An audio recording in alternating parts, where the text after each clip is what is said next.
Mountain biking is something I've always loved. When I was about 11 years old, my parents gave me my first mountain bike. After that, I spent a lot of time in the foothills above their home. I rode through the trails and winded through the trees and really loved the time I spent up there.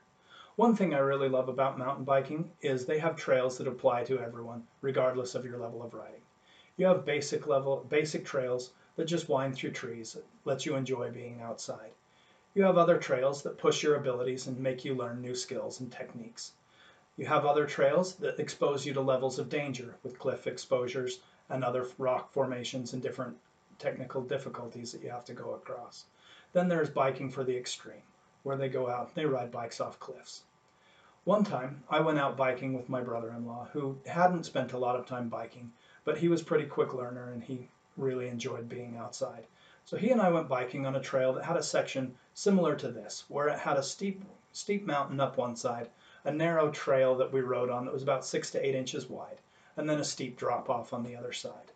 I was in front and I was going down pretty quickly as I wound through the trail, following the edge of the hill. I could tell he was dropping back a little bit, so I stopped and I waited for him. And it took him a minute, and then he caught up to me and he stopped and he caught his breath and he asked me a question. He says, "Aren't you worried that you're going to fall off this mountain?" He says, "With the scenery of what we have out here, you look around, you have to enjoy being outside." And he says, "But it really makes me nervous. I'm going to fall off this edge." And I said, "Well, it is a beautiful view. One thing we do need to do, though, is if you want to look around, let's stop.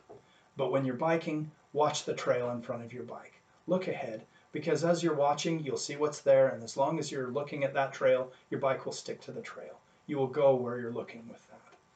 And that day we had a great time. It reminded me why I love mountain biking, being outside, being in the mountains, enjoying the trees, and being away from the massive hordes of people in cities. It was a nice day. But ultimately, this trail was something that taught me the principle that anyone can take, whether you're a rider or not. It can apply to your riding, or it can apply to any other aspect of your life. In mountain biking, you go where you look. If you're looking at your trail, you will follow your trail. In life, if you want to get somewhere, you have to look at it, focus on it, and work for it. And as you do that, you'll achieve your goals. So, whether you're a mountain biker or not, there are things you can learn and take away from it.